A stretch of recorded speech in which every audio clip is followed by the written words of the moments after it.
안녕하세요. 수진의 독서실에 오신 것을 환영합니다. 자, 오늘 평화의 어머니 하나자 존재님 자서전의 206페이지 물질은 하나님께서 주신 선물라는 제목으로부터 시작하도록 하겠습니다.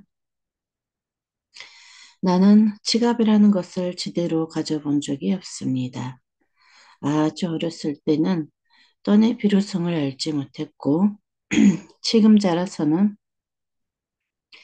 남북분단의 소용돌이 속에서 목숨을 보존하는 일에 급해 빈손으로 고향을 떠나오느라 돈이 없었습니다. 또 외할머니와 어머니는 신앙이 우선이었기에 돈과 동들어준 삶을 이어갔습니다. 성운 후 교회 헌금은 전부 교회와 세상을 위해 쓰였기 때문에 역시나 지갑은 아무런 쓸모가 없었습니다. 60년이 흐른 지금도 남들 앞에 내놓을 변변한 지갑이 없습니다. 간혹 값비싼 지갑을 보면 궁금해집니다. 처석으로 들어간 돈은 얼마나 머물까? 무엇을 위해 사용될까? 지갑, 돈이 지갑 속에 머무는 것보다 더 중요한 것은 어느 곳으로, 누구를 위해, 어떻게 흘려가느냐입니다. 그 돈의 행로가 그 사람의 인생을 말해줍니다. 성경 창세기에서 하나님은 아담과 해와를 만드시고 그들에게 생육하고 번성하라, 땅에 충만하라, 만물을 주관하라 하셨습니다. 그 말씀에 따라 우리는 만물을 주관하고 번성해야 할 책임이 있습니다. 통일교회의 경제활동은 한국전쟁 시기에 부산 범일동 도담집에서 시작되었습니다. 미군을 대상으로 초상화를 그려주는 일이었습니다. 서울로 올라와서는 우표를 수집해서 팔고 브로마이드 흑백 사진을 컬러로 바꾸어 거리에서 판매하는 사업으로 돈을 모아 선교에 사용했습니다. 본격적인 경제활동에 첫걸음을 내딛던 것은 1960년대 적산 가옥에서 시작한 통일산업이었습니다. 지금이야 우리나라가 다양한 상품을 전 세계에 수출하고 있지만 1960년대까지만 해도 기계산업을 일으킨다는 것은 상상도 못할 일이었습니다. 처음 통일산업을 시작할 때 쓰레기통에 틀어박힌 일제 선반기계 하나를 당시 가격 72환에 샀다가 창고에 들어놓은 것이 출발이었습니다. 세계에서 제일 가는 공장을 만들겠다고 하늘 앞에 기도하고 시작했습니다.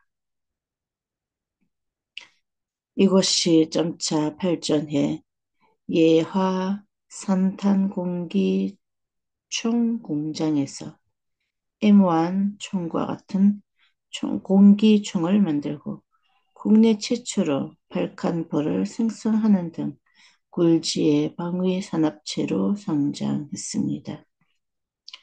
한국을 대표하는 기계 회사가 되어 나라를 살리기 위해 최고의 기술을 갖추고 나아가 세계 여러 나라에서 기술을 나눠 주었습니다.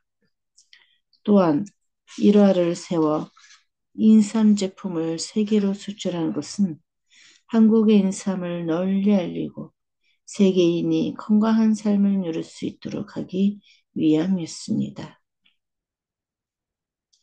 이후 다양한 분야를 선구자의 정신으로 개척해 1970년대를 거쳐 오늘에 이르기까지 60여 년 동안 우리나라와 함께 경제 발전의 한 축을 맡아왔습니다. 그러나 우리는 단지 돈 버는 일에 그치지 않고 모든 나라가 골고루 기술을 갖고 가난에서 벗어날 수 있도록 경제 병준화를 실천하는데 주안점을 두었습니다. 그 모든 것의 도태에는 위하는 삶이 내재되어 있었습니다.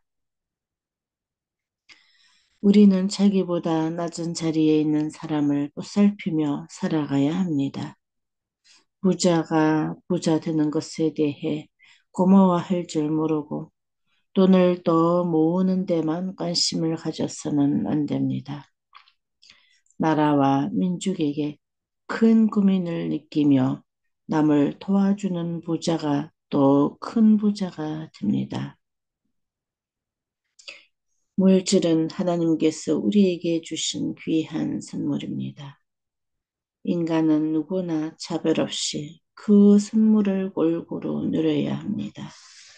한 개인의 물질을 다 차지하려 들고 한 나라가 과학기술과 돈을 독점해서 다른 나라를 종속시키는 것은 하나님의 뜻에 어긋납니다.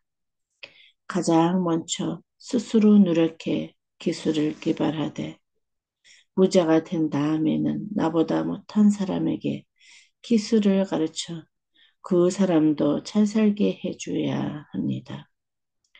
그것이 참된 경제 병준화입니다. 우리가 자랑할 것은 비싼 지갑 속에서 뻣뻣한 지폐가 아닙니다. 그 지폐를 누구를 위해 어떻게 사용할 것인지 고민하고 올바르게 쓸 때 진정한 지갑이 됩니다. 네, 오늘 여기까지 하도록 하겠습니다. 오늘도 좋은 하루 되세요.